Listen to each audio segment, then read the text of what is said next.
Donc, bienvenue à tous les participants à notre traditionnel staff de jeudi. Aujourd'hui, nous allons discuter d'un sujet qui nous pose beaucoup de problèmes et qui représente l'un des principaux défis à surmonter en fécondation in vitro, à savoir l'échec répété d'implantation.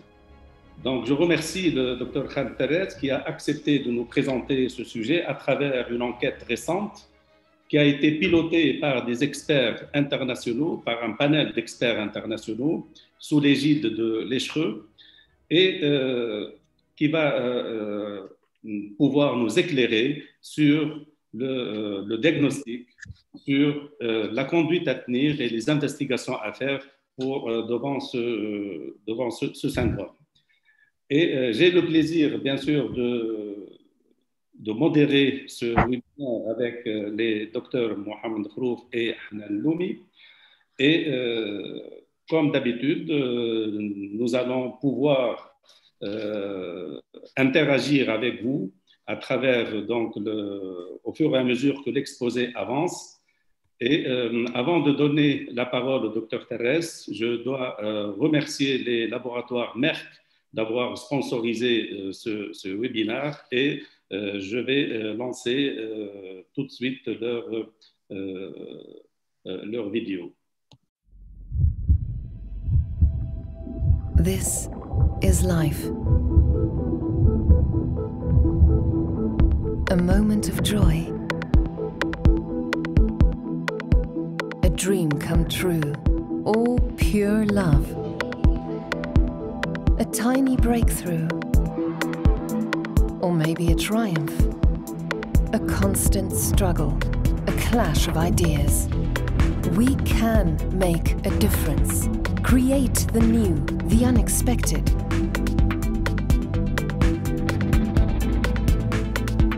Leading us to feel great, strong, or simply human. Constantly questioning, are we curious enough? Could we be closer? Can we?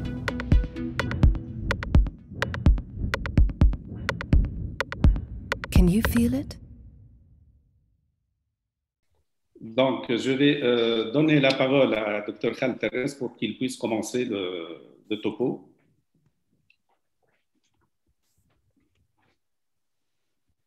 Bien, merci Khaled pour m'avoir donné l'occasion de m'exprimer sur un sujet aussi compliqué, si j'ose dire. Je ne sais pas si vous voyez la diapo.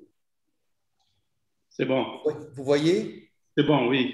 Alors, ce staff est inspiré d'un article ou, si vous voulez, du travail d'un groupe d'intérêt de l'ECHRE sur les échecs répétés d'implantation et parmi les groupes de cliniciens et de biologistes, il s'agit en fait d'une enquête qui a été diligentée par le groupe responsable des échecs d'implantation et des grossesses jeunes par Sima Domo et Bettina Toth à travers 43 questions qui ont été adressées à plus de 8000 personnes et nous allons voir combien de personnes ont répondu. Ces questions concernent le background de ces professionnels, leur statut, les centres dans lesquels ils travaillent et leurs caractéristiques et leur habilité à traiter les échecs répétés d'implantation. Et puis, ils les ont questionnés sur leur approche de la définition, du diagnostic et des investigations dans les échecs répétés d'implantation.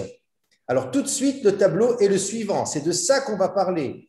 Il y a des échecs répétés dus au côté maternel, les anomalies anatomiques, avec les salpingectomies, les fibromes et tout ça qu'il faut enlever, les thrombophilies avec la place de l'héparine, les anomalies génétiques concernant aussi bien l'endomètre que l'embryon, que les parents, les aspects immunologiques dont on va essayer de parler pour mettre les choses un petit peu au clair, les infections avec les traitements antibiotiques et leur place, et les autres molécules qui peuvent altérer la réceptivité avec le GSF qui est appliqué dans les endomètres fins et le scratching endométrial. D'autres facteurs intéressants, l'embryon avec le PGS et le PGD, on va en parler, les facteurs masculins qu'on a tendance à oublier et les protocoles d'IVF et l'optimisation des différents protocoles, sachant que nous avons un intervenant qui est l'embryon issu de deux intervenants, la mère et le père.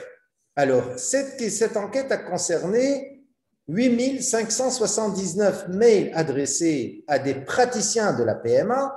Seulement 1061 ont répondu, ça fait 15%. Ce n'est pas énorme, mais c'est habituel dans ce genre d'enquête. Et 69% étaient des cliniciens. Et vous voyez qu'ils appartenaient à des centres FIV qui faisaient, ici en bleu ciel, 35% d'entre eux faisaient entre 150 et 500 FIV par an. Et il y avait même 18% des centres qui faisaient plus de 1000 FIV par an. Donc, c'est des centres qui ont une expérience relativement conséquente. Alors, les années d'expérience, vous voyez que 47% des gens interrogés avaient plus de 10 ans d'expérience et malgré ça, il y avait 4% de ces praticiens qui ne traitaient pas les échecs répétés d'implantation et qu'ils envoyaient à des autres centres plus spécialisés. 68% des intervenants de l'enquête sont issus de centres privés. Alors, première situation clinique, pour ne pas dire cas clinique, avant d'aborder la définition, d'après vous, une patiente de 41 ans qui présente dans les caractéristiques de son couple une OATS sévère, 3 échecs d'ICSI, un premier transfert d'embryon à J3 d'un seul embryon, la deuxième fois elle a eu un transfert de 2 embryons J3 et la troisième fois le transfert d'un embryon au stade de blastocyste. S'agit-il d'un échec répété d'implantation? Eh bien, vous allez voir que d'après les premières définitions des années 2000, effectivement, la définition concernait l'échec de 2 à 6 cycles de FIV avec replacement de plus de 10 embryons de bonne qualité. Et puis, au fur et à mesure du développement de la qualité embryonnaire et des techniques d'investigation de l'embryon, et notamment des techniques de screening génétique, notamment des techniques de congélation avec la possibilité de choisir son cycle d'implantation embryonnaire, la définition s'est restreinte à l'absence d'implantation après 3 cycles consécutifs de FIV ou d'ICSI ou de transfert d'embryons congelés, donc soit en frais, soit en congelé, mais la notion d'âge a été introduite chez les patients de moins de 40 ans ayant totalisé au moins 4 embryons de bonne qualité replacés. Donc, 3 cycles, 4 embryons en frais ou en congelé chez des femmes de moins de 40 ans. Donc, vous voyez que notre cas clinique ne répondait pas à la définition actuelle puisque la patiente était âgée de plus de 40 ans et que maintenant, on peut dire que 10 à 15% de nos patients présentent des échecs répétés d'implantation. Et bien sûr, quand je dis d'échecs répétés d'implantation, et j'y reviendrai, c'est quand tout a été mis en œuvre et que même les éléments les plus basiques ont été bien investigués avant d'entamer une première tentative de fécondation in vitro. Alors, comment les patients, plutôt les personnes qui ont été sondées ont répondu? Alors, à la question, est-ce que vous définissez les échecs de FIV par le nombre de transferts? Oui. Le nombre d'échecs de transfert? Oui. Est-ce que vous définissez par combien d'échecs de transfert? La majorité répondent at least au moins 3 embryons replacés, 3 échecs de replacement, 3 frais. Il y en a qui répondent que c'est seulement 2, et là, on parle certainement des gens qui ont la possibilité d'avoir accès au diagnostic préimplantatoire. Donc, la majorité, c'est 3 échecs de transfert. Et est-ce que vous comptez les transferts effectués dans les autres centres? La majorité des gens disent que oui. Alors, voilà une diapositive intéressante parce que, effectivement, le nombre d'embryons replacés importe. 64% des gens pensent que oui, c'est important de comptabiliser l'embryon. Je rappelle que dans la définition, il est de 4. Combien d'embryons devraient être transférés? Au moins 4, au moins 3 et au moins 2 pour les gens qui ont le diagnostic préimplantatoire. Après 2 tentatives, ils peuvent se permettre d'affirmer qu'il s'agit d'un échec d'implantation et les pratiques de PMA dans les autres centres sont comptabilisées. Alors, en réalité, qu'appelons-nous embryon de bonne qualité? Voilà une bonne question. Alors, 66% des gens interrogés parlent des embryons au stade J3 ou au stade J5 qui ont un aspect morphologique acceptable, de bonne qualité. 2 tiers. Mais il y a quand même 14% qui parlent des embryons qui sont uniquement euploïdes, que les embryons euploïdes. Bien sûr, c'est les gens qui ont le diagnostic préimplantatoire. Il y a 83%, ce qui n'est pas négligeable, de gens qui parlent que de blastocystes. Et ils ne considèrent comme échec répété d'implantation que les gens qui ont eu des blastocystes de bonne qualité. Et puis, il y a 28%, pratiquement le tiers, qui te disent, quel que soit le stade de l'embryon, quel que soit son aspect, le fait d'en avoir replacé 4 à 3 tentatives successives constitue un échec d'implantation. Nous, dans notre centre et dans nos activités, nous sommes plutôt ici, embryons ou blastocystes de bonne qualité, considérés comme une bonne tentative et introduites dans les facteurs d'évaluation des échecs répétés d'implantation. Alors, comment sont définis les embryons de bonne morphologie? Ça, c'est des classifications. Ce n'est pas la peine de s'y attarder, mais sachez que la taille des blastocystes, leur aspect, la fragmentation comptent. Et au niveau du blastocyste, il y a ces morphologies, il y a une classification morphologique qui est adaptée et chacun peut choisir la classification à laquelle il veut s'attarder. L'âge, maintenant, l'âge est un facteur extrêmement important puisque 67% des gens tiennent compte de l'âge et par contre, il y a une différence, il y a des gens qui prennent 40 ans comme facteur pouvant être inclus dans la définition et des gens qui prennent 38%. Comment l'âge peut agir et comment il peut intervenir sur la réflexion? Si les blastocystes transférés ont été testés génétiquement, l'âge ne compte plus pour 39% des gens. Et pour 23% des gens, le fait que l'âge soit avancé, ça vous permet de mettre plus d'embryons, même de qualité moins bonne. Et pour 39% des gens, il faut parler de plus de tentatives, 2 et 3, à 41 ans, 42 ans, ça ne peut pas définir un échec répété d'implantation. Voilà pour l'épidémiologie et disons les concepts, la définition et les concepts. Maintenant, pour passer aux facteurs cliniques concernant les échecs répétés d'implantation, je vous présente une autre situation clinique. C'est une situation qui est caricaturale puisque c'est une femme de 36 ans qui a une infertilité de 4 ans, qui a un utérus cloisonné subtotal. Vous savez que les utérus cloisonnés sont plus impliqués dans les fausses couches, donc qui n'a pas été enlevée. Elle a une AMH qui est correcte, elle a une TSH à 4,9, une endométriose avec un kyste opéré, une grossesse extra-utérine gauche et un hydrosalpinx droit, probablement des adhérences et de l'endométriose qui s'en suit. Le mari a une OAT modérée avec un BMI à 31, il est tabagique et hypertendu. Cette patiente a eu un échec de 3 FIV avec 6 embryons replacés, 2 embryons J3, 2 embryons J3 et 2 blastocystes.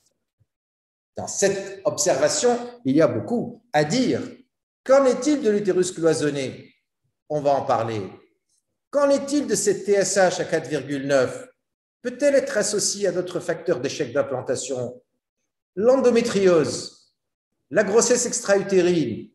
L'endométriose peut-elle constituée lorsqu'elle est floride un facteur d'échec d'implantation? Doit-on gérer cette endométriose avant de se lancer dans un process qui va impliquer une implantation dans un milieu défavorable? L'hydrosalpinx, je crois qu'il n'y a plus de doute là-dessus, on va en reparler. Le BMI du mari, beaucoup plus que l'OAT à 31. On ne doit plus voir de patients arriver en FIV avec un BMI à 31.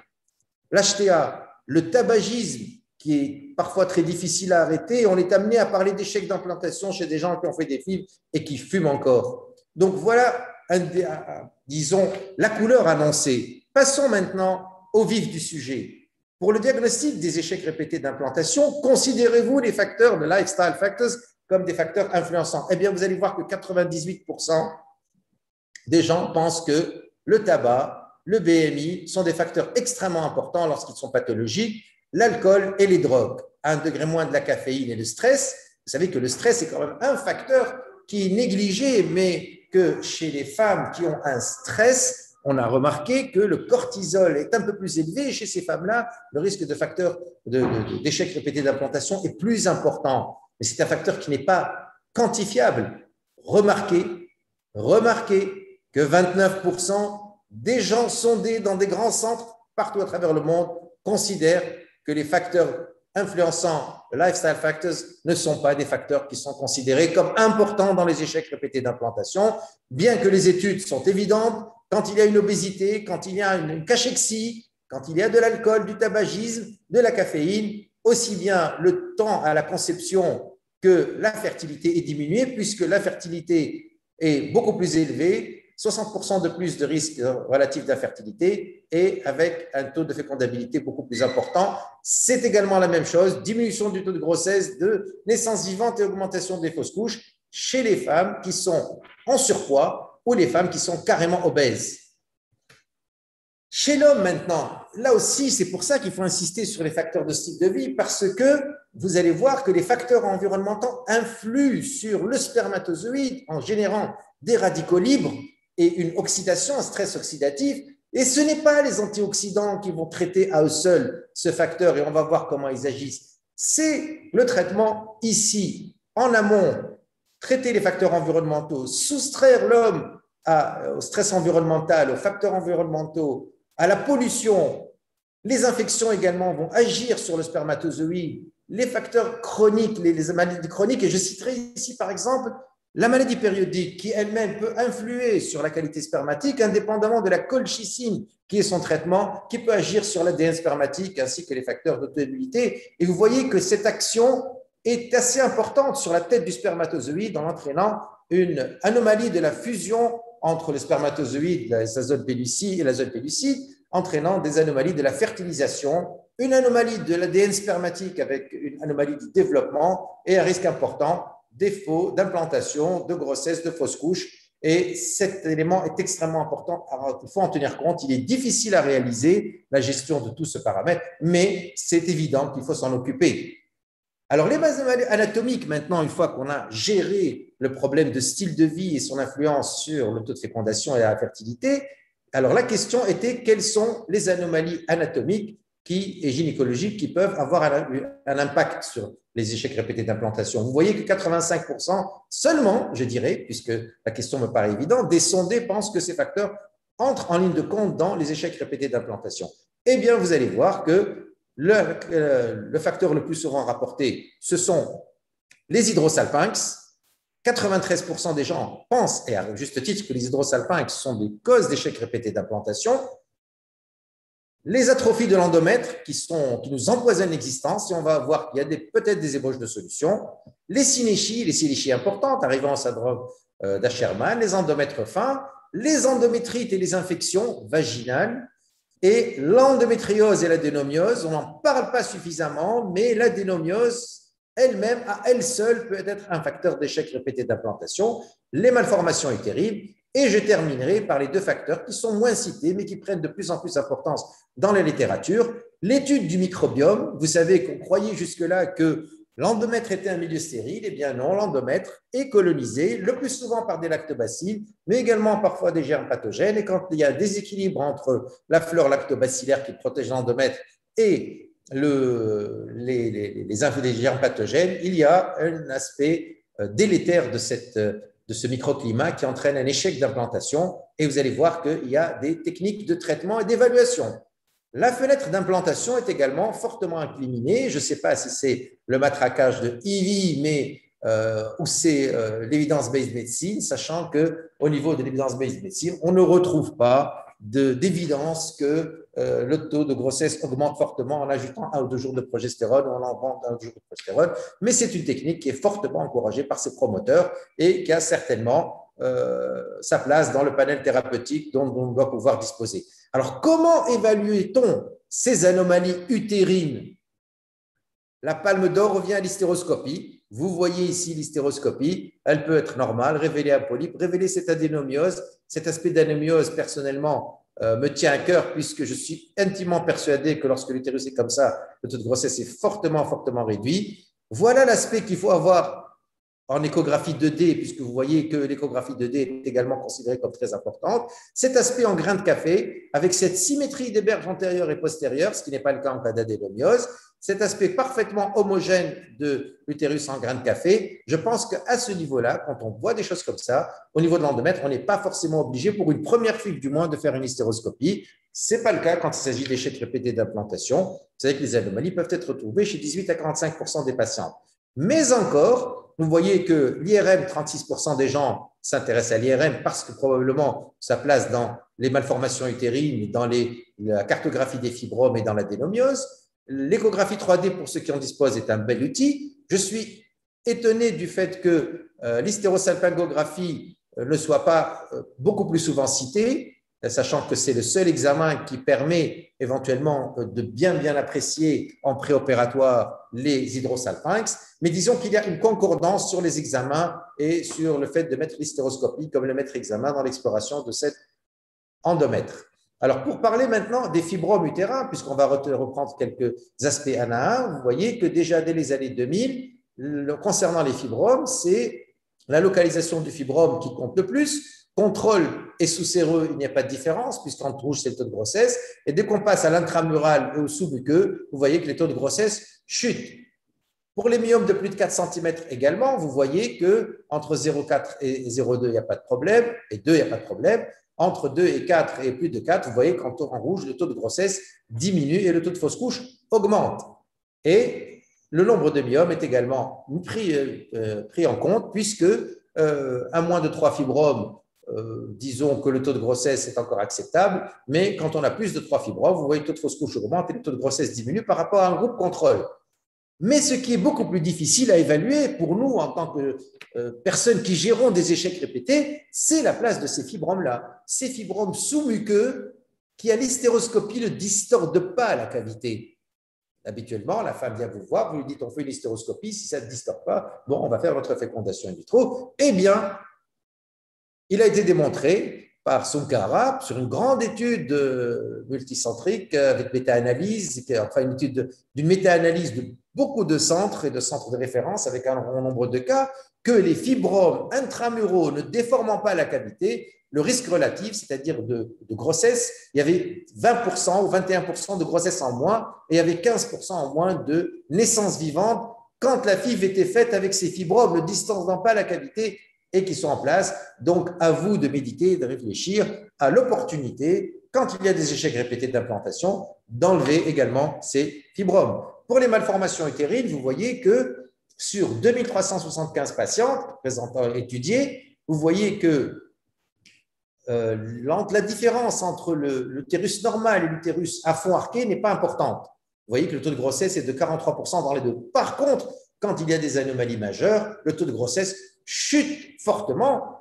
Ne parlons pas des taux de fausse couche, puisque vous voyez que de 28, on passe de 22 naissances vivantes. Donc, il y a eu des fausses couches en cours de route ou des avortements tardifs. Donc, les malformations aux anomalies majeures gagnent à être traitées, surtout quand on a fait une première FIV et que ça n'a pas marché. Les utérus cloisonnés sont les plus impliqués, parce qu'effectivement, il y a une cloison fibreuse et la plantation de l'embryon sur cette cloison n'est pas de bon pronostic. Mais les autres utérus, notamment les utérus, les séries sont petites, mais les utérus unicornes sont peut-être de moins mauvais pronostic puisque toute la cavité est tapissée d'abord l'épithélium et le risque est plutôt un risque d'avortement du fait de la mauvaise compliance entre l'embryon, le fœtus et l'utérus. Donc oui, à la prise en charge et au traitement des malformations utérines majeures devant des échecs répétés d'implantation. Et le niveau de preuve, 1 c'est bon, 4 c'est moins bon. Les fibromes sous-muqueux, oui. Les intramuraux, on commence à avoir plus tendance à les enlever. Les polypes, oui, quand il y a un échec répété. Les cloisons, oui. Les synéchies, notamment les petites synéchies, ce n'est pas évident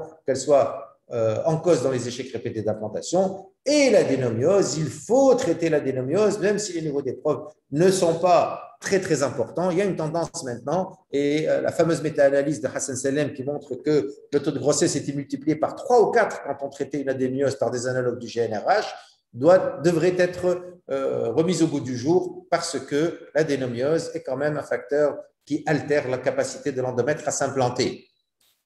Pour ce qui est des aspects hémostatiques, là encore, il y a un flou. Là encore, ce qui doit être fait n'est pas clair. Vous avez que seulement 3/4 des auteurs ou des interrogés vous disent que les aspects hématologiques, et notamment la thrombophilie, peut avoir une répercussion. Pour 26, ce n'est pas le cas. Vous voyez que les anticorps antiphospholipides font l'unanimité. Vous voyez que la mutation du facteur 5 de l'Éden est retrouvée en bonne place, ainsi que le déficit en protéine C, protéine S en antithrombine 3.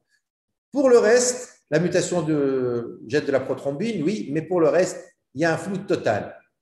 Personnellement, je recommanderais le dosage de la protéine S, de l'antithrombine droit, de la résistance à la protéine C activée, qui est un facteur indirect de la mutation, qui est un indicateur indirect de l'existence de la mutation du facteur de l'Éden, des anticorps antiphospholipides et de l'anticorps anti-lupus. Je pense qu'avec ça, et il n'y a pas de règle générale, puisque ce n'est écrit nulle part qu'est-ce qu'il faut doser, qu'est-ce qu'il ne faut pas doser, mais avec ces dosages, on peut couvrir une bonne partie des thrombophilies.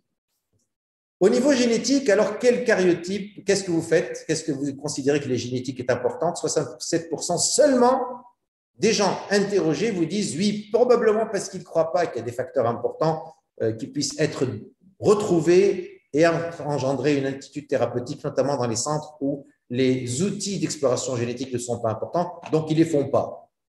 Par contre, quand on fait le karyotype, il faut faire le karyotype de l'homme et de la femme. Les aspects endocriniens maintenant.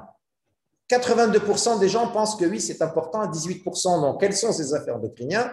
La vitamine D et son déficit. Je crois que c'est admis que le déficit est mauvais, mais également l'excès. Et on voit maintenant des gens traités à la vitamine D, surtout dans les formes retards, à des doses extrêmement prolongées importantes. Et l'excès de vitamine D est également très nocif. L'hyperprolactinémie, 84%, c'est toujours à la mode, la prolactine. Et je ne sais pas pourquoi, l'hyperprolactinémie est mise en pole position par rapport aux dosages endocriniens. Elle est due à des hypothyroïdies, elle est due à un excès d'œstrogène dans les OPK, elle est due à un adénomoprolactine qui, à la longue, finit par donner une aménorrhée hypothalamique. Donc vraiment, l'hyperprolactinémie comme facteur d'échec répété d'implantation, en tout cas, ça a été rapporté par les auteurs. Je trouve ces chiffres, ces 46, 60 et 30%, intéressants concernant les ovaires polykystiques. Les gens considèrent que les ovaires polykystiques sont des facteurs répétés d'échec d'implantation, 46, 60 et 30% des cas, peut-être par le biais de la difficulté de la stimulation par rapport aux formes résistantes avec une hyperrésistance à l'insuline, notamment dans les patientes avec une hyperandrogénie importante. Donc, oui, les OPK constituent une situation difficile au niveau de la stimulation, de la qualité embryonnaire, de la qualité endométriale qui se suit, du risque d'hyperstimulation, de la stratégie frisol ou pas, qui en fait que le taux de grossesse n'est pas forcément très important. Le diabète et la dysthyroïdie, c'est évident qu'il faut y penser. Maintenant, la boîte noire des aspects immunologiques pour lesquels peut-être jusqu'à présent tout était relativement clair au niveau des explorations qu'il fallait faire et des orientations, pour ce qui est des aspects immunologiques, c'est plus évasif, même dans la littérature. Alors, le plus souvent cité, c'est les anticorps antithyroïdiens. C'est quand même paradoxal. Et les anticorps antinucléaires. Ce n'est pas forcément ceux qui sont le plus impliqués.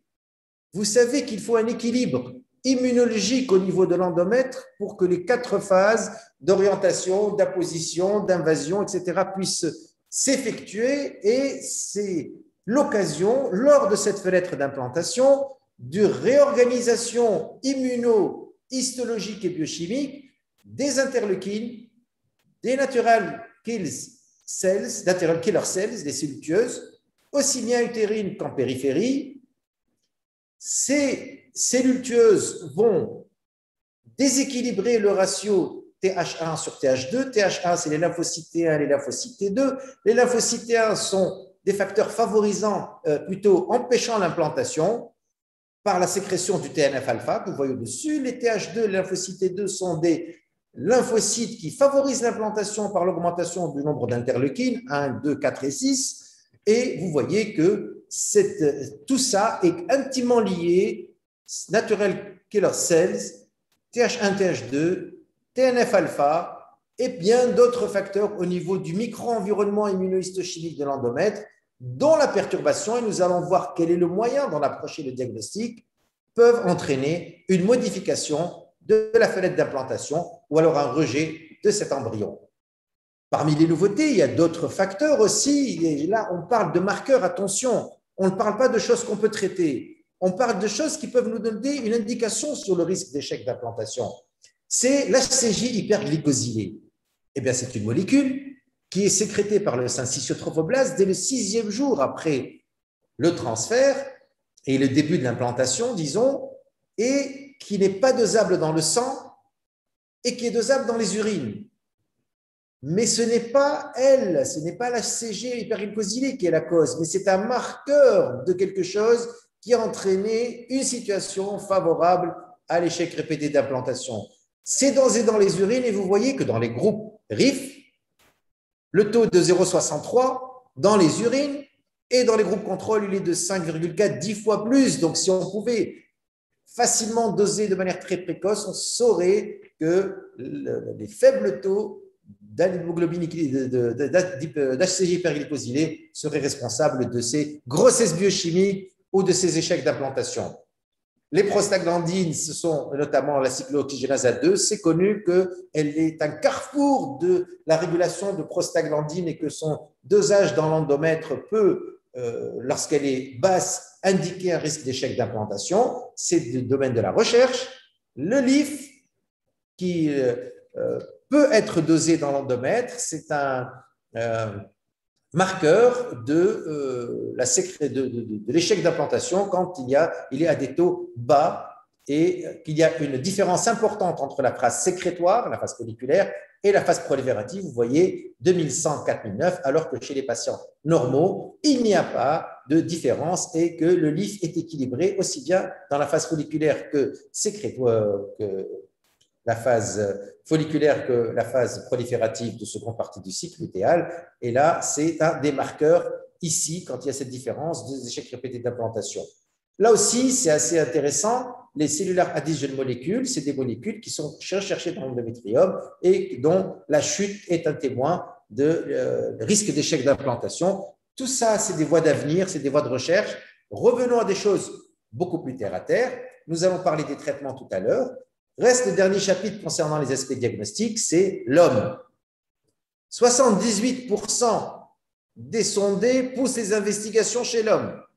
Chez l'homme, il faut faire une étude du sperme, sur le spermogramme, sur la biopsie testiculaire quand c'est négatif, tout ce que vous voulez, mais également, il faut ne pas hésiter à faire l'étude de la fragmentation de l'ADN, notamment quand il y a des facteurs de risque, quand il y a des traitements qui sont susceptibles d'avoir altéré l'ADN. N'oubliez pas qu'on parle d'échecs répétés d'implantation et que la fragmentation de l'ADN est étudiée maintenant de plus en plus précocement dans la prise en charge en FIV. La recherche des infections, bien sûr. Il faut bien sûr prendre en compte le tabac, les drogues, les gens qui se droguent aux protéines pour avoir des muscles, les gens qui ne font pas d'activité physique, les BMI élevés et l'âge de l'homme qui est souvent négligé, qui est source d'anomalies chromosomiques, de malformations, d'échecs de fécondation pour les échecs répétés d'implantation. Alors, je ne sais pas si on s'arrête un petit peu aussi. Si tu permets, Khal, vu la complexité du sujet, donc on va s'arrêter là pour essayer de fixer les idées sur le diagnostic et sur les étiologies. Et donc, Mohamed, si tu permets, est-ce que tu peux prendre Oui. Bon, pour animer cette première partie. Alors, c'est vrai que la difficulté des échecs répétés d'implantation, c'est déjà l'hétérogénéité des causes et donc la complexité du bilan. Donc, je pense que c'est bien qu'on puisse faire le point déjà à ce stade-là. Et on te remercie franchement parce que c'est pas simple de passer à travers toutes ces causes. Alors, on a quand même quelques questions. Je pense qu'on va commencer déjà par les questions et puis on va aller plus loin dans cette discussion. Tout d'abord, par rapport à la définition, donc ces trois embryons de la même tentative d'ICSI ou de tentatives d'ICSI différentes, c'est une question posée par notre collègue Dr Welleseb.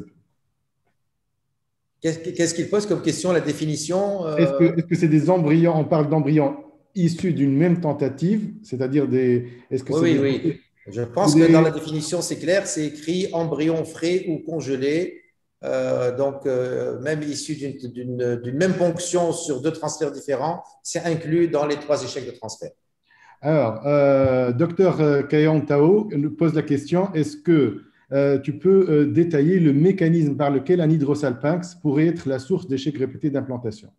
Oui, on va revenir dans les traitements, mais je peux le dire tout de suite. Déjà, au niveau de l'hydrosalpinx, il y a un contexte inflammatoire, parfois infectieux, mais souvent beaucoup plus inflammatoire, qui intéresse aussi bien la trompe et par contiguïté l'endomètre, et de même que le liquide présent dans l'hydrosalpinx peut créer un flushing de la cavité utérine lorsque vous replacez des embryons, et bien sûr, tout ça est franchement délétère.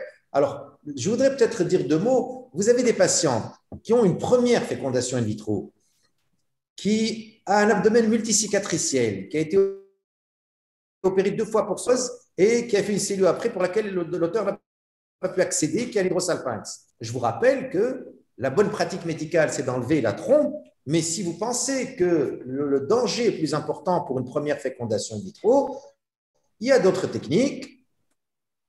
Peut-être ponctionner les pharynx, faire une hystéroscopie pour voir s'il n'y a pas d'inflammation ou d'infection, traiter aux antibiotiques. Et je vous rappelle que le taux de grossesse n'est pas nul et que vous allez voir, même si on passe de moitié, c'est peut-être moins risqué au cours d'une première tentative que d'aller ouvrir un ventre pour une troisième ou quatrième fois.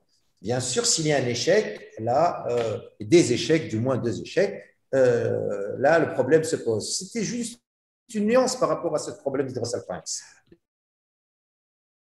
On a une question, oui, c'est quand est-ce que, je pense à quel moment du cycle, la question est plus précisément, vous programmez l'hystéroscopie en cas d'échec d'implantation afin de déterminer la fenêtre d'implantation? Alors, l'hystéroscopie ne détermine pas la fenêtre d'implantation, mais en général, c'est avant l'ovulation, entre le 7e et le 11-12e jour du cycle. C'est là où on peut avoir une idée sur l'endomètre en phase préimplantatoire. Par contre, pour déterminer la fenêtre d'implantation, il faut faire une biopsie de l'endomètre, et comme on va le voir tout à l'heure dans ce qu'on appelle le pack endométrial, et il y a une étude qui est faite sur cette biopsie qui doit être faite dans un moment qui mime la fenêtre d'implantation, soit par rapport à un cycle naturel et où vous jugez que la femme est en période d'implantation dans la fenêtre et là c'est très difficile, ou alors sur un cycle substitué en ayant mis 7 jours de progestérone après l'imprégnation oestrogénique où vous pensez que c'est la fenêtre d'implantation et là vous pouvez voir si vous êtes bien avec votre progestérone et sa durée.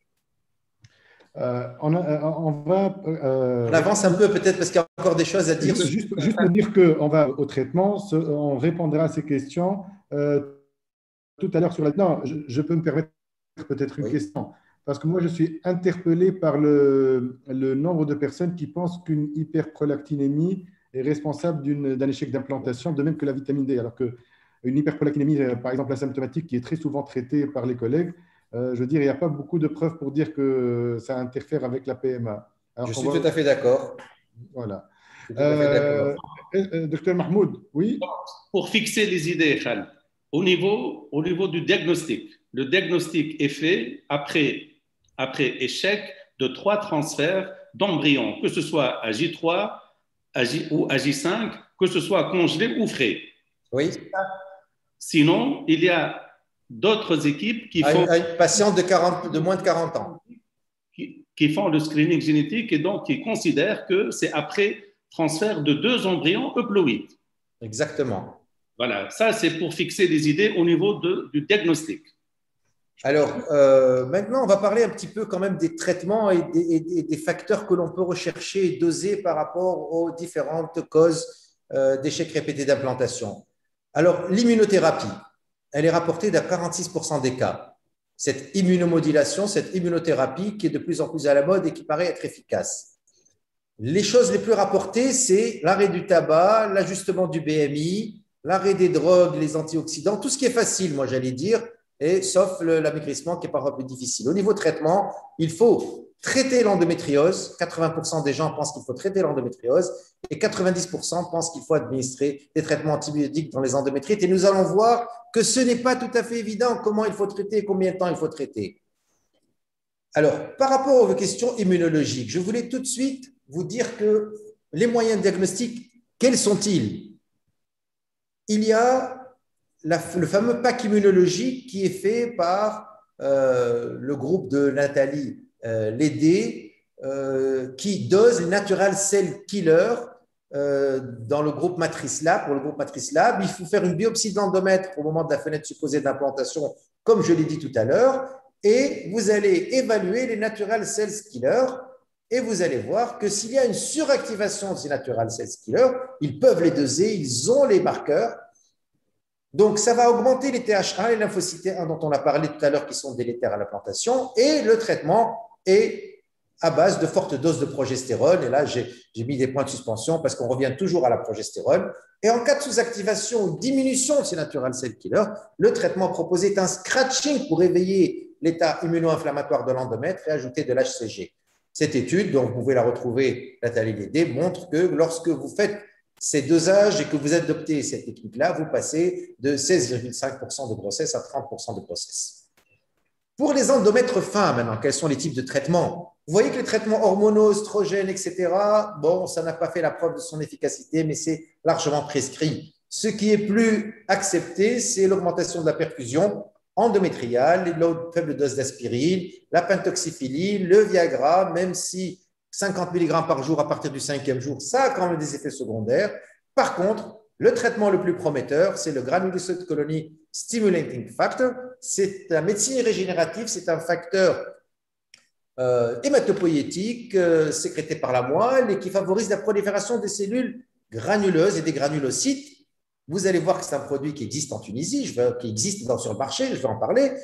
Le scratching a été évoqué aussi chez les endomètres fins et le fait de replacer plus d'embryons, plutôt un dead qu'un set, mais là aussi, c'est essayer de forcer le destin. C'est plutôt le GSSF qui serait le facteur le plus intéressant. Il est très peu utilisé, c'est vrai que c'est un facteur qui est utilisé en carcinologie pour stimuler les cellules qui vont défendre l'organisme, entraîner une prolifération, une différenciation des granulocytes, et il va affecter l'implantation en réduisant les cellules dendritiques qui vont permettre la promotion des cellules lymphocytes T2, comme on l'a dit, des bonnes cytokines, activer les cellules T régulatrices et stimuler les facteurs angiogéniques. Ça s'appelle Neupogène, ça existe en pharmacie, c'est des solutions injectables.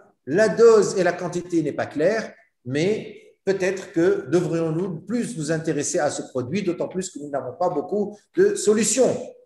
Alors, par rapport au scratching, il n'y a pas de preuve définitive en evidence-based medicine à son efficacité absolue, bien qu'il est rapporté comme étant efficace dans plusieurs études et qui ne sont pas des moindres, avec des taux importants de patients de 2020, 2017. D'autres études disent non significative, non significative. Donc là aussi, c'est laissé au choix de la personne et du praticien. Vous savez qu'il y a des gens qui vous disent si ça ne marche pas, vous faites une hysteroscopie, un scratching, une monomodulation et vous refaites s'il n'y a pas d'explication. Ça a été proposé comme attitude thérapeutique. Bon, c'est laissé à l'appréciation des uns et des autres parce que dans les recommandations, dans les guidelines, c'est réservé aux recherches cliniques. Le PBMC, c'est les peripheral blood mononucléaire cells. Ça, c'est l'immunomodulation. C'est des cellules qu'on prépare, qu'on met en incubation, lymphocytes de la mère, qu'on replace dans l'utérus un jour avant le transfert. Et vous voyez que la majorité des études disent que c'est favorable. Là aussi, ça n'a pas encore bénéficié d'une approbation au niveau des données de l'evidence-based medicine. Alors, pendant la FIV, maintenant, la personnalisation de la phase lutéale est importante. 75% des gens disent que pendant la FIV, on peut faire des choses. On va en reparler un petit peu. Les traitements probiotiques, là, c'est très important de savoir qu'actuellement, lorsque vous suspectez une anomalie inflammatoire de l'endomètre que vous n'arrivez pas, rien que par vos antibiotiques et peut-être vos anti-inflammatoires, à régler le problème inflammatoire, il faut régler ce déséquilibre en donnant des lactobacilles. Il y a des préparations toutes faites de lactobacilles par voie orale maintenant qui vous permettent d'augmenter le taux de lactobacilles dans l'endomètre et de favoriser ses moyens de défense. 48% des gens adoptent ces techniques, elle est encore méconnue. Parmi les techniques les plus proposées, c'est l'évaluation de la fenêtre d'implantation. Là aussi, efficace certainement, matraquage marketing, exactement. L'embryo-glu n'est pas très reconnu. Par contre, les traitements adjuvants comme l'aspégique, la metformine, etc. sont proposés. Vous voyez que les choses faciles sont facilement proposées par les gens qui sont sondés. Je trouve très intéressant la segmentation. 70% des auteurs pensent que, ou là vous l'avez déjà interrogé, pensent que le frisol et la segmentation peuvent constituer une solution. Effectivement, surtout si on pense que l'endomètre a subi une influence délétère de cette stimulation. Donc, essayez de faire du frisol, oui. Et puis, il y a les techniques de le PGT, le diagnostic préimplantatoire, et toutes les techniques de laboratoire qui sont l'utilisation de milieux de culture particuliers et des techniques comme les PIXI, l'IMSI, les biopsies testiculaires quand le sperme est vraiment très altéré. Ça peut constituer une alternative. Vous voyez quand même que 70%, ce qui n'est malheureusement pas possible sous nos climats, peuvent proposer le don de sperme ou le don d'ovocytes quand ils pensent que le gamète incriminé est responsable à un tel point qu'il est la cause des échecs répétés d'implantation. Alors, l'embryo-glu, tout de suite, je vous dis que ce n'est pas admis par tout le monde, c'est peut-être efficace. Et je voudrais m'attarder 5 minutes sur la progestérone, puisqu'on vous dit que quand il y a une surexpression des natural cell killers, il faut utiliser la progestérone. Quand il y a une fenêtre d'implantation anormale et que vous trouvez à partir de 200 ou 300 gènes pathologiques qu'il y a un décalage de la fenêtre d'implantation, il faut donner de la progestérone. Comme l'a si bien dit le monsieur danois qui était venu, j'ai oublié le nom, je me rappellerai, il a dit que la fenêtre d'implantation et la progestérone, c'est la boîte noire et c'est à la base de tout. Et là, je vais vous donner quelques éléments de réflexion par rapport à la progestérone. Thomson, en 2018, sur 262 patients, en étude prospective, dosant la progestérone à J3, a montré que les taux étaient extrêmement variables et que pour des taux de moins de 60 nanomoles, il y avait une chute du taux de grossesse. Pour des taux supérieurs à 400 nanomoles, il y avait une chute de taux de naissance. Et tout ceci pour des doses équivalentes de progestérone.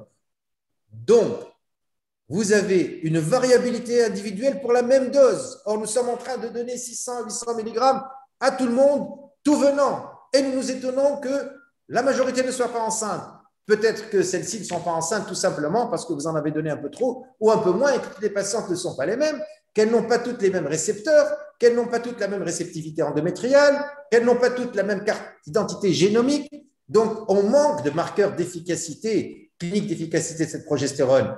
On ne sait pas si ce que vous avez donné comme progestérone est efficace ou pas. On n'a pas les moyens de le quantifier. Alors, quels sont les facteurs cliniques qui peuvent influencer cette progestérone et quels sont les marqueurs?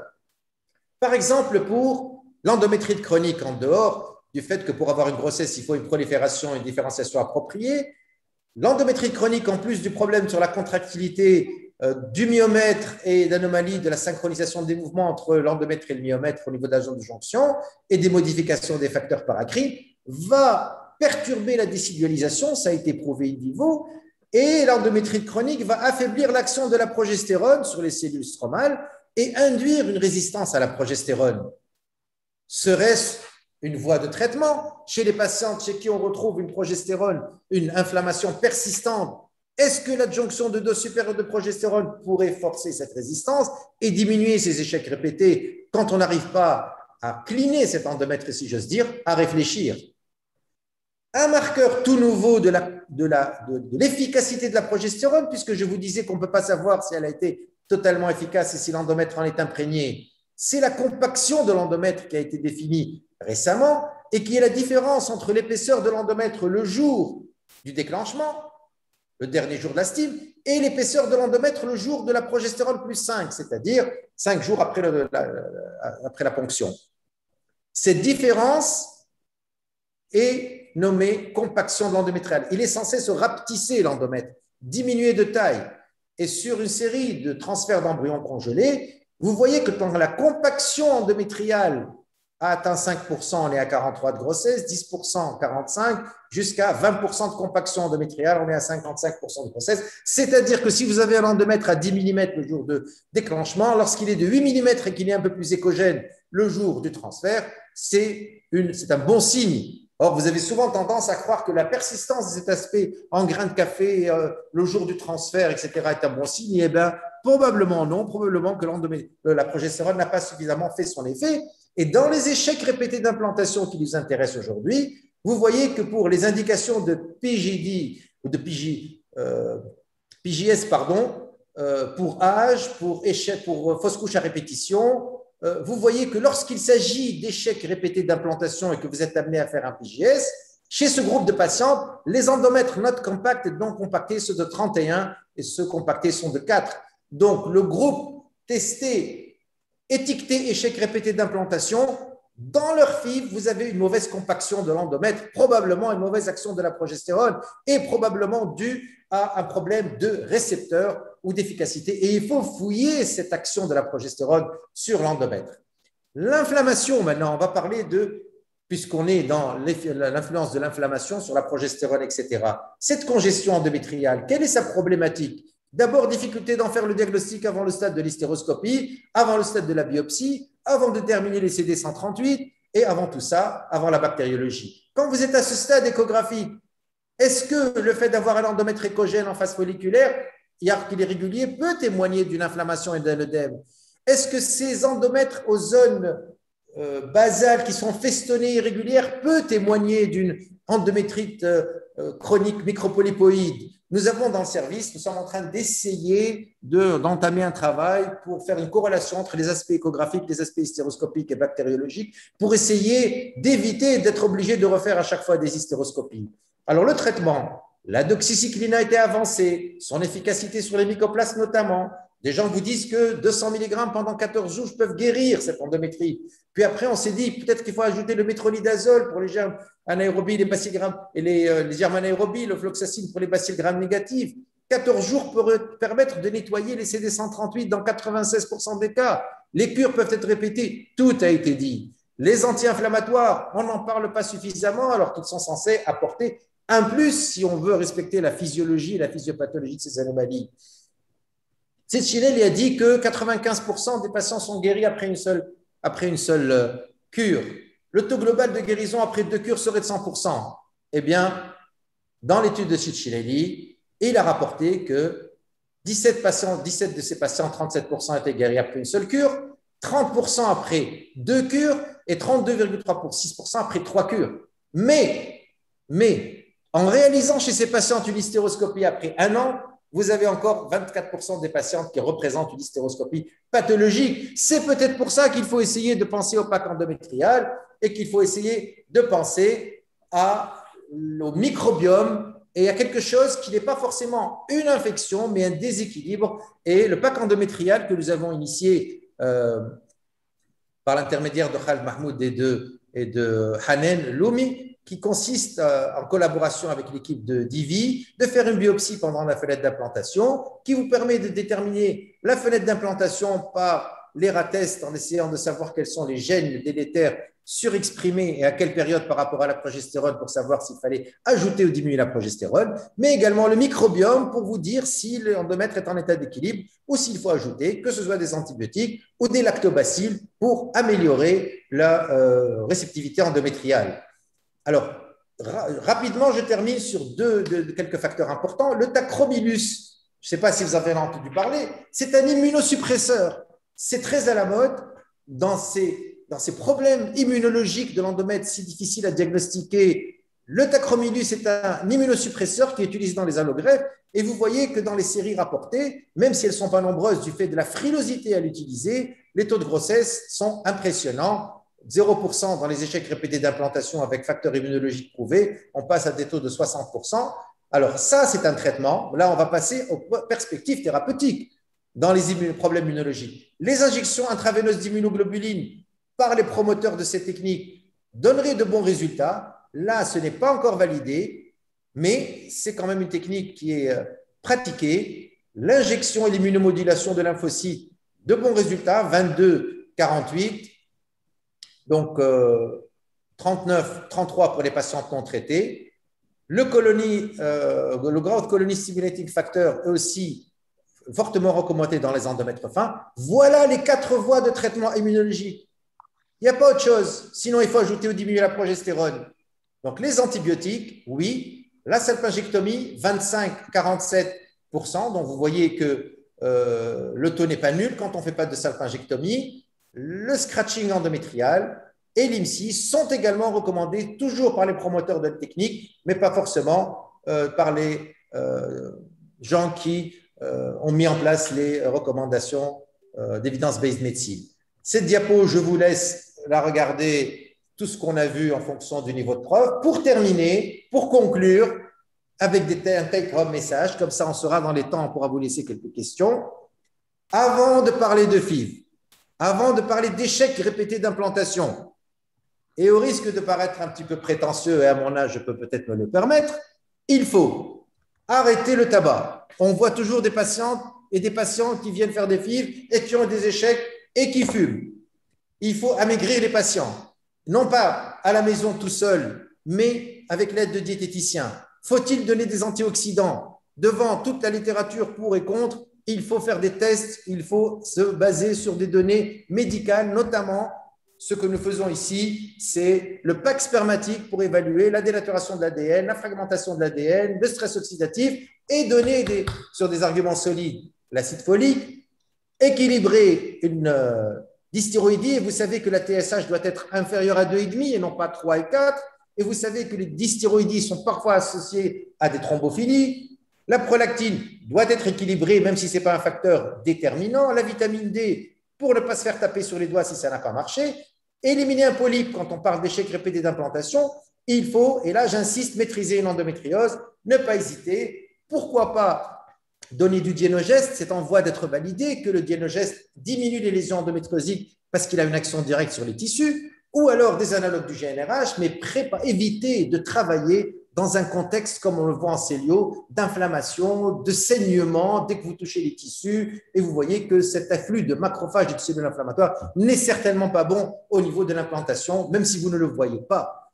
Traiter et éliminer une infection, souvent on se retrouve au jour du transfert avec des gens qui ont quand même des infections, s'il faut bannir ces infections le jour du transfert, le mycoplasme et toutes ces souches et tous ces mutants, il faut gérer et diagnostiquer une congestion endométriale. Donc, il faut qu'on arrive à déterminer des facteurs qui nous permettent d'y aller sans être en proie à un doute concernant l'inflammation de l'endomètre. Je passe sur les fibromes, les hydrolpase 5, c'est les malformations, mais tout ça pour dire qu'il doit faire l'objet d'une stratégie. Stratégie, par exemple, chez une femme de 40 ans, vous n'êtes pas obligé de lui enlever son fibrome, vous pouvez lui faire un pooling embryonnaire, replacer ensuite après avoir enlevé des fibromes, et ça peut aider au résultat, plutôt que de lui enlever un fibrome, de la laisser attendre 6 mois, de lui faire une FIV, alors que son AMH aura chuté de moitié. Dernièrement, et en fin d'exposé, je voudrais insister sur la phase de pré-traitement. Vous savez que la pilule n'est pas fortement recommandée. Vous savez qu'il y a des traitements adjuvants qui sont bien, d'autres qui ne sont pas forcément recommandés, mais ne pas hésiter à profiter de l'effet metformine, les antibiotiques, comme je l'ai dit, tous les traitements que l'on peut donner qui peuvent, un traitement antioxydant bien adapté chez certaines patientes avec une bonne indication, le choix adapté du protocole de stimulation. Et là aussi, quand vous avez une endométriose par exemple, peut-être que si la femme a suffisamment d'ovocytes, vous pouvez vous permettre un protocole aux analogues. C'est une des rares indications encore qui vous permet de traiter l'endométriose, mais également d'endommager votre corps, de nécessiter peut-être plus de doses, une bonne conduite de la stimulation et s'inspirer des stimulations précédentes pour éviter de parler d'échec d'implantation. Et je veux dire par là, si vous avez par exemple au cours d'une stimulation, ça n'a pas marché avec tel gonadotrophine, vous utilisez tel autre, ça n'a pas marché avec tel antagoniste, vous utilisez l'agoniste, c'est possible quand ça ne marche pas très bien avec l'une ou l'autre, mais aussi lorsque lors d'une stimulation, vous commencez votre stimulation et que vous avez un taux de stradiol qui ne monte pas, malgré que vous ayez des ovules que vous voyez apparaître, que vous voyez grandir, des follicules, il faut mettre de la LH, il ne faut pas l'oublier. Lorsque vous avez une stimulation et que vous avez déclenché, que vous avez eu peu d'ovules matures, pourquoi ne pas vérifier s'il n'y a pas beaucoup de VG, de méta-1, de prolonger la stimulation au cours de la stimulation suivante, ou alors raccourcir la stimulation si vous avez beaucoup de follicules atrétiques. Le dialogue clinicien-biologiste est très important dans le choix de la stratégie de ce transfert. Est-ce qu'il faut segmenter ou non? Vous avez le droit de dire que votre endomètre n'est pas parfait, que vous pouvez garder les embryons les meilleurs pour la prochaine fois. Tout ça, ça se discute entre cliniciens et biologistes et ça augmente les taux de grossesse. L'enquête ne parle pas de la technique de transfert, bien que ce soit la cerise sur les gâteaux. Il nous est tous arrivé de rater des transferts, on en est tous malheureux, mais il y a des règles au niveau de la technique, de la vessie, du cathéter, ce n'est pas le sujet d'aujourd'hui. La phase lutéale, là aussi, je suis persuadé que nous faisons un petit peu tout et n'importe quoi en donnant la même chose à tout le monde. À la maison maintenant, je voudrais beaucoup plus parler plutôt que est-ce qu'il faut se reposer ou pas, ça c'est dépassé. Il faut que ce soit une vie à peu près normale, mais surtout ne pas tomber malade, ne pas avoir de fièvre.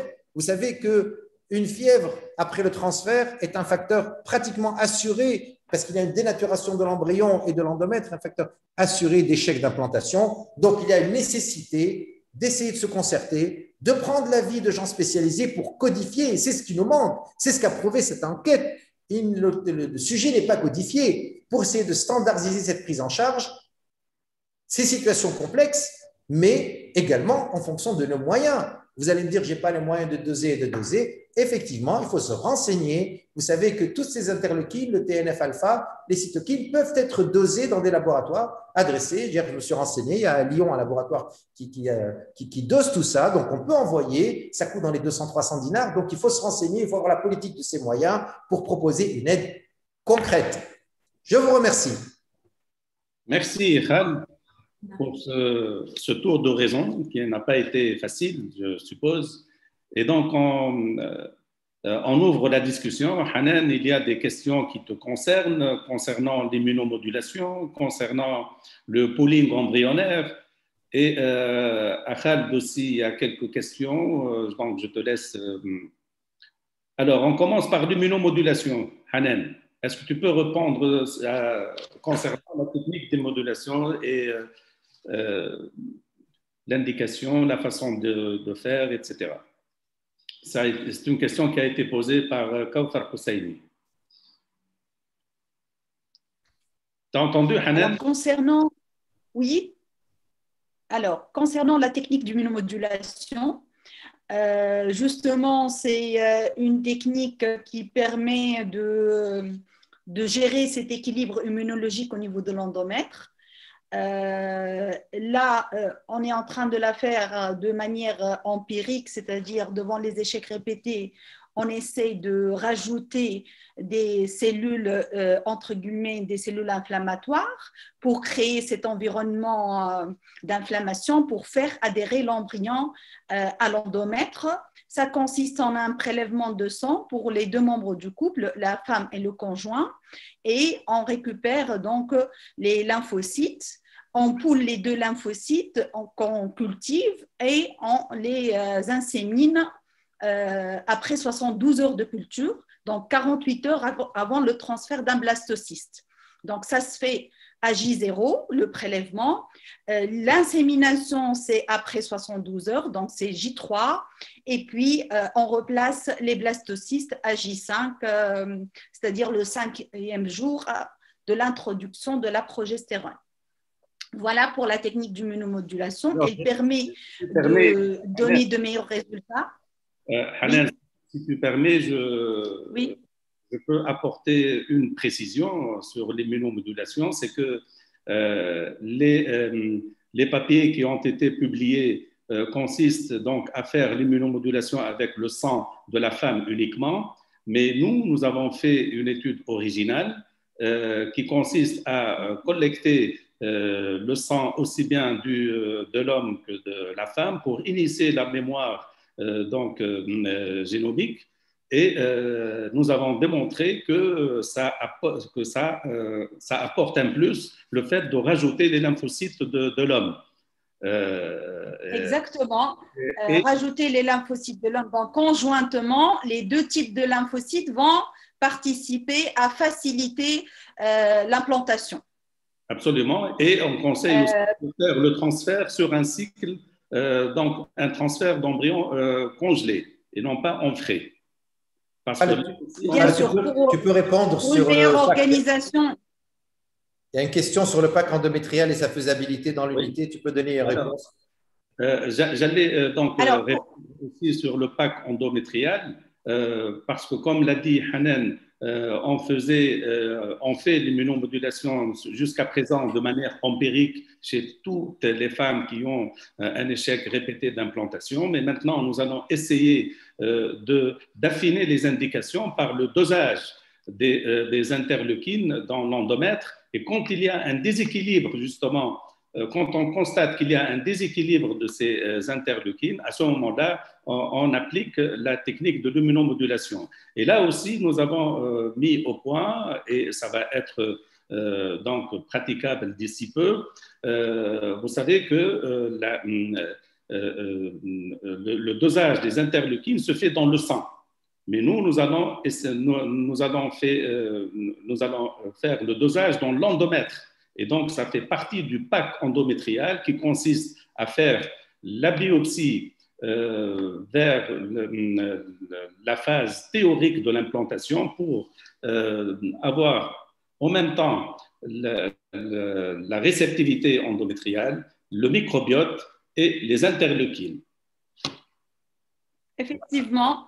Donc, le pack de l'endomètre regroupe une analyse cytologique, donc classique, c'est-à-dire la numération des plasmocytes.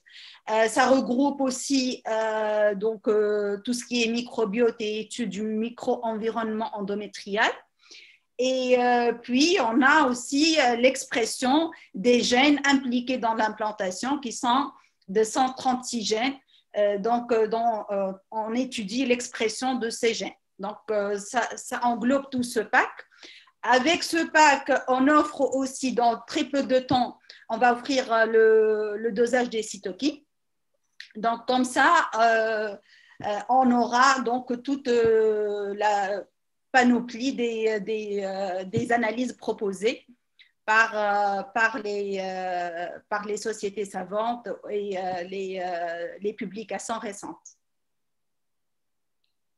Il y a une question sur le pooling. Sur le pooling, est-ce que tu peux apporter des éléments de réponse? C'est toujours Kauthar Hosseini qui pose la question du pooling embryonnaire. C'est quoi la question sur le pooling? L'apport du pooling, c'est ça? Elle demande qu'est-ce que c'est le pooling. Elle demande des renseignements sur le pooling. Ah, d'accord. Donc, le pooling, c'est le fait de grouper ou de multiplier les tentatives pour avoir un maximum d'embryons. Et quand on a un maximum d'embryons, on a plus de probabilité d'avoir des embryons euploïdes. Et là, surtout quand... Ça se fait généralement chez les femmes. Surtout quand on est à un âge avancé. Un âge avancé ou un AMH basse. Une AMH basse aussi. Oui. Oui, exactement. Quand on a très peu d'ovocytes, donc on a très peu de chances d'avoir des embryons. Donc, on essaie de refaire des cycles de FIV pour avoir un maximum d'embryons, pour avoir plus de chances de tomber sur des embryons qui seront... correcte, c'est-à-dire de bonne qualité.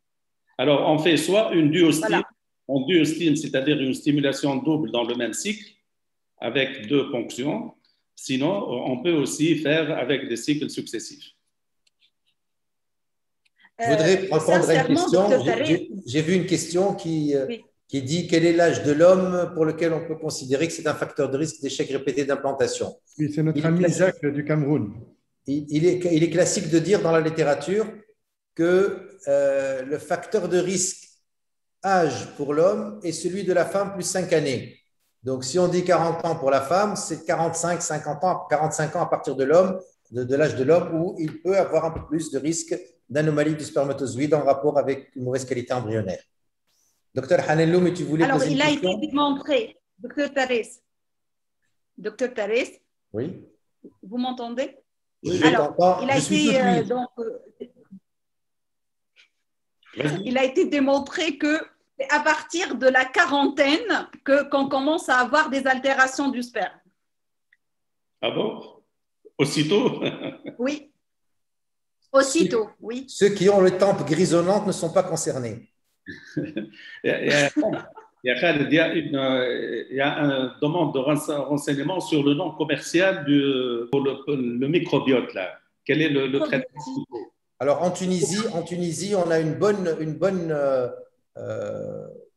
molécule qui est le lactibiane. Le lactibiane qui est fortement dosé, CMD, lactibiane CMD, qui possède quelques centaines de milliers de lactobacilles.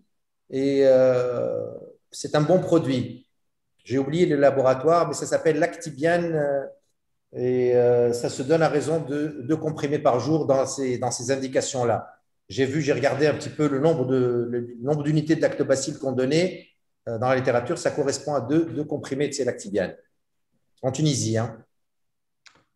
On a une question de docteur Jean-Marc Mayonga, je pense, par rapport aux endomètres fins d'origine vasculaire avec des résistances vasculaires élevées. Il dit que l'aspirine à 100 mg peut être insuffisante. Que faire? Est-ce qu'il faut augmenter les doses ou associer des donneurs de NO, de nitrate? Alors, la littérature, elle est claire. Hein.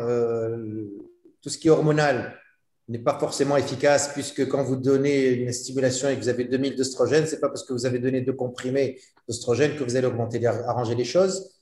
Les vitamines, la vitamine E, en plus de l'aspégique, peut peut-être amener des choses, mais ce qui a été rapporté, c'est le sildenafil. Le sildenafil avec son effet de vasodilatation. Là aussi, ça ne fait pas l'unanimité, c'est considéré comme expérimental et ça n'a pas fait la preuve formelle avec des groupes comparés de l'augmentation de l'épaisseur de l'endomètre. D'autant plus, c'est une molécule qui n'est pas anodine, c'est 50 mg à partir du 5e jour jusqu'au jour du remplacement. C'est un comprimé de Viagra tous les jours, c'est pas peu. Par contre, le stimulant growth factor colony, c'est un médicament qui existe sur le marché. Et il a pour caractéristique, je ne sais pas si Jean-Marc, tu en as l'expérience ou tu en as vu, personnellement, je ne l'ai jamais utilisé, mais je vais peut-être commencer à l'utiliser puisque beaucoup de publications en font part et que j'ai des patientes comme tout le monde qui ont des endomètres assez fins. C'est beaucoup plus un problème de trophicité que de vascularisation. C'est des endomètres qui sont sur le plan vasculaire corrects, mais l'altération de l'endomètre par une synéchie, par une révision utérine, entraîne une atrophie et l'injection de ces produits, ces granulocytes, ces facteurs érythropoïétiques qui ont un fort pouvoir de stimulation des granulocytes peuvent entraîner un effet régénérant de cet endomètre, comme plusieurs autres tissus, comme c'est le cas dans les cancers, etc., pour régénérer les cellules qui défendent la personne contre le cancer. Je vais peut-être me mettre à l'utiliser, d'autant que c'est un produit qui est connu. Je ne sais pas s'il est disponible en Tunisie. Je vous ai mis son nom commercial. C'est disponible sous un générique et on a la chance qu'il ne soit pas du tout cher. Donc, c'est intéressant.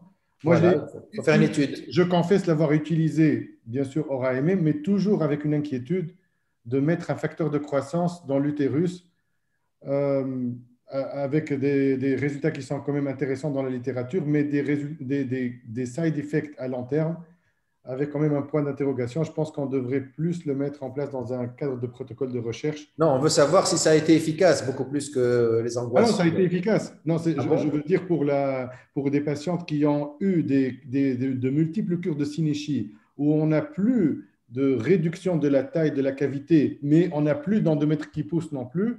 C'était quand même franchement intéressant de l'avoir utilisé.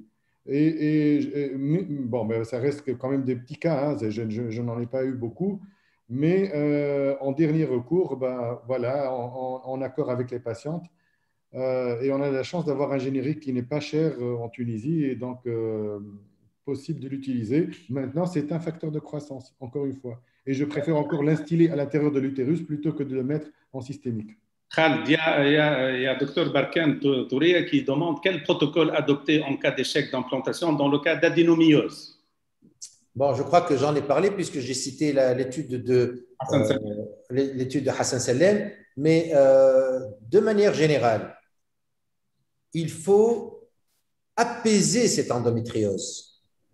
L'apaiser, moi je donnerais 3 méthodes. Soit utiliser les classiques analogues du GnRH en protocole long ou même ultra long, sachant que c'est des protocoles qui dépriment un petit peu l'activité ovarienne et le redémarrage est assez lent. On ne peut pas se permettre ça chez tout le monde. Deuxième attitude, c'est utiliser le dienogeste, puisque c'est un produit, c'est un progestatif, c'est Visanne, qui est actif sur le tissu endométriosique. Donc, il est actif sur l'adénomiose. Ça commence à être de plus en plus démontré. Troisième technique, c'est de donner un classique traitement antigonadotrope, que ce soit par une pilule ou un progestatif du 5e ou 25e jour.